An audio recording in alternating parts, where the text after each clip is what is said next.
আসসালামু আলাইকুম দর্শক।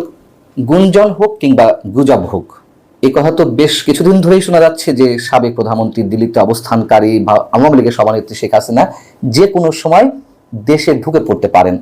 তিনি নিজে এমনটা দাবি করে আসছেন। গত দুদিন আগেও তার একটি যে অডিও রেকর্ড আমাদের সামনে এসেছে, সেখানেও তিনি বলছেন যে আমি আসছি এবং তার দৃষ্টিতে যারা অপরাধী তাদের বিচার তিনি করবেন, দলীয় নেতাকর্মীদের উদ্দেশ্যে বলছিলেন। এখন তিনি কি সত্যিই আসছেন? আর যদি এসে থাকেন, সরকারের পক্ষ থেকে কি ব্যবস্থা নেওয়া হয়েছে এমন প্রশ্ন কোথাও কোথাও থেকে উঠছে। ঠিক এই ধরনের একটি রিপোর্ট করেছে ভারতের কোনো কোনো গণমাধ্যম, যেমন দ্য ওয়ালে একটি প্রতিবেদন প্রকাশিত হয়েছে 9 এপ্রিল বুধবার। এই প্রতিবেদনে যেটি বলা হচ্ছে যে শেখ হাসিনাকে দেশে ফেরাতে গোপনে তৎপর বা সক্রিয় হয়ে উঠেছে আওয়ামী লীগ। সংগঠনের প্রতিটি ইউনিট থেকে 200 থেকে 250 নেতাকর্মী এক সপ্তাহের মধ্যে ঢাকা জড়ো হতে নির্দেশ দেওয়া হয়েছে এবং এ ধরনের একটি গোপন রিপোর্ট বাংলাদেশের অন্তর্বর্তীকালীন সরকারের হাতে পৌঁছেছে। সেই রিপোর্টের ভিত্তিতে পুলিশ সদর দপ্তর থেকে বেশ কিছু নির্দেশনা দেওয়া হয়েছে। সেই নির্দেশনা কি বলা হয়েছে, যেটি এই প্রতিবেদনে বলা হচ্ছে, দাবি করা হচ্ছে। 1 নম্বর হচ্ছে সকলের গতিবিধি পর্যবেক্ষণ করতে হবে। যাদের বিরুদ্ধে মামলা, মোবাইল ট্র্যাকিং এর মাধ্যমে তাদের চিহ্নিত করে গ্রেপ্তার করতে হবে। 3, গুরুত্বপূর্ণ স্থানে চেকপোস্ট তৈরি করতে হবে। 4, ফেরিঘাট, রেল স্টেশন ও বাস স্ট্যান্ডের উপর নজরদারি বাড়াতে হবে। স্থানীয় রাজনৈতিক বৃন্দের সহযোগিতা নিয়ে ঢাকামুখী কার্যক্রম মোকাবেলা করতে হবে এবং এ ব্যাপারে প্রয়োজনে জামাতে ইসলামী, বিএনপি এবং জাতীয় নাগরিক পার্টি এনসিপি, ছাত্রদের যে রাজনৈতিক দল, তাদের সহযোগিতা নিতে পুলিশকে নির্দেশ দেওয়া হয়েছে পুলিশ সদর দপ্তরের পক্ষ থেকে। এই নির্দেশনায় আরো যা বলা হয়েছে তা হচ্ছে সব ধরনের সামাজিক যোগাযোগ মাধ্যমে নজরদারি চালাতে হবে। আওয়ামী লীগকে অর্থ দিয়ে সাহায্য করতে পারে এমন ব্যক্তিদের বিরুদ্ধেও ব্যবস্থা গ্রহণের নির্দেশ দেওয়া হয়েছে। এমনকি ভাড়ায় চালিত বাস, মিনি বাসের উপরও নজর রাখতে নির্দেশ দেওয়া হয়েছে পুলিশ সদর দপ্তরের পক্ষ থেকে। এখন এই ধরনের নির্দেশনার খবর নাকি আওয়ামী লীগ পেয়েছে। আওয়ামী লীগ আবার যেটি দাবি করছে তা হচ্ছে যে এই দলের বা আওয়ামী লীগের নেতাকর্মীদের নতুন করে জেলে পুরতেই সরকার এই ধরনের একটি কাল্পনিক গোয়েন্দা রিপোর্ট তৈরি করেছে। সেই সঙ্গে আওয়ামী লীগ এও বলছে যে শেখ হাসিনা অবশ্যই দেশে ফিরবেন একদিন এবং সসম্মানেই ফিরবেন। আমরা জানি না যে তিনি দেশে ফিরবেন কিনা, ফিরলেও কবে ফিরবেন, ফেরার পরে কি অবস্থা হবে।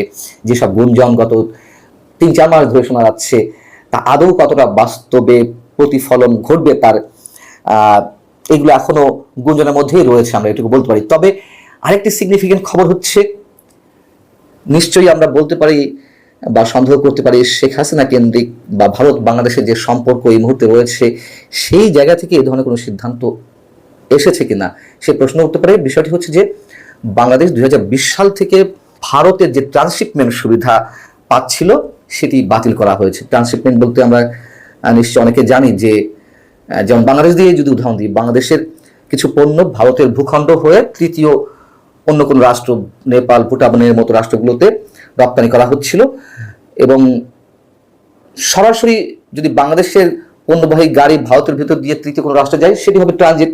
আর ট্রান্সশিপমেন্ট হচ্ছে বাংলাদেশের পণ্যবাহী গাড়ি ভারতের সীমান্তে যাওয়ার পর সেটি আনলোড করে ভারতের গাড়িতে ওঠানোর পরে তারা আবার তৃতীয় রাষ্ট্রের সীমান্তে পৌঁছে দেবে, তারা আবার ওখান থেকে তারা লোড করে নিয়ে যাবে।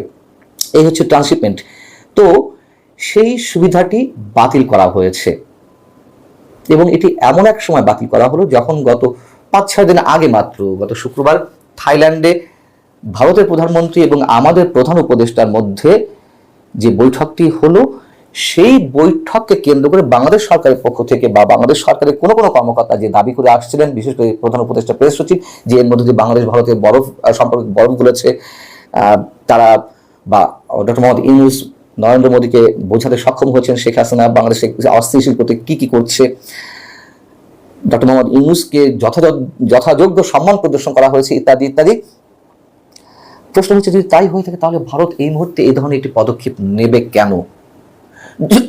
দুঃখিত।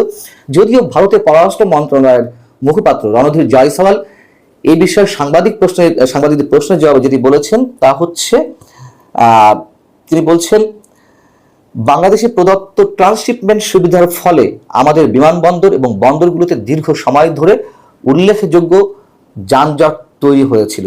লজিস্টিক বিলম্ব এবং উচ্চ ব্যয় আমাদের নিজস্ব রফতানিকে বাধাগ্রস্ত করছিল এবং আটকে যাচ্ছিল।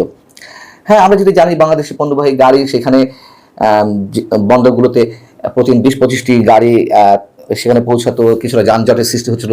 সেখানকার পোশাক রপ্তানিকারক যারা ব্যবসায়ী রয়েছেন তারাও দীর্ঘদিন ধরে এই আপত্তি জানিয়ে আসছিলেন যে বাংলাদেশে এই সুবিধাটা বাতিল করা হোক, বাংলাদেশের কারণে তাদেরকে নানান ধরনের জটিলতায় পড়তে হচ্ছে।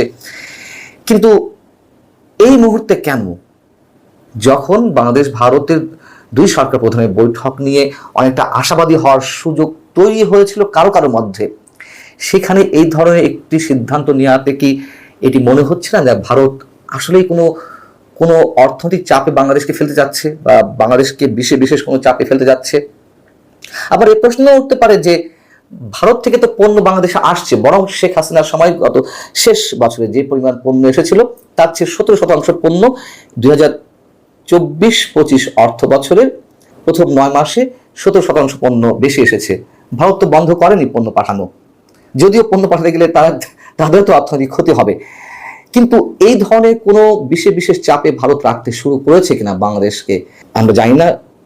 বিষয়টি হয়তো তেমন হতেও পারে, নাও পারে। তবে যদি এটি করে থাকে তাহলে আমার মনে হয় এটি ভারতের যদি এই ধরনের কোনো উদ্দেশ্য থেকে থাকে সেটি মোটেই সমীচীন হচ্ছে না। তাহলে বাংলাদেশেও ভারত যে ধরনের সুবিধা পাচ্ছে সেগুলোকে বাংলাদেশ বাতিল করে দিবে, এমন একটা পর্যায়ে কি আমরা যেতে চলেছি? আবার এই কথাও বলা যায় যে মংলা বন্দর ভারত এবং চীন মংলা বন্দর আধুনিকীকরণের জন্য অর্থ দিচ্ছিল, অর্থ দেওয়ার প্রতিশ্রুতি ছিল। সেখানে চীন সফরের পর বা চীন সফরের সময় আমাদের প্রধান উপদেষ্টা যে প্রতিশ্রুতি দিয়ে আসছেন যে মংলা বন্দর শুধুমাত্র চীনের তত্ত্বাবধানে পরিচালিত হবে বা ব্যবহার করা হবে, যদি এটি হয়ে থাকে তাহলে আবার অন্যরকম হিসাব হয়েছে তো বটেই। এখন জটিল একটা সমীকরণে এসে আমরা দাঁড়িয়েছি। আর ভারতের এই নির্দেশনাটি, বাংলাদেশের ট্রান্সশিপমেন্ট বাতিলের এই নির্দেশনাটি এমন সময় এলো যখন যুক্তরাষ্ট্রের যে মাত্রাতিরিক্ত শুল্ক বিশ্বের বিভিন্ন দেশের সাথে সাথে বাংলাদেশের উপরেও আরোপিত হয়েছে, এবং এর জন্য বাংলাদেশের পোশাক রপ্তানিকারকরা যে ভয়ঙ্কর বিপদের মধ্যে পড়েছেন, চামড়াজাত পণ্য রপ্তানিকারকরাও যে পরিমাণ সমস্যার সম্মুখীন হতে যাচ্ছেন, তার মধ্যে ভারতের এই সিদ্ধান্তটি নিশ্চয়ই আমাদের জন্য একটি বাড়তি বোঝা। এবং এটুকু নিঃসন্দেহ বলতে পারি আমরা যে বাংলাদেশের অর্থনীতি নিঃসন্দেহে ভয়ঙ্কর এক চাপের মুখে পড়তে যাচ্ছে। আল্লাহ হাফিজ, ভালো থাকুন সবাই।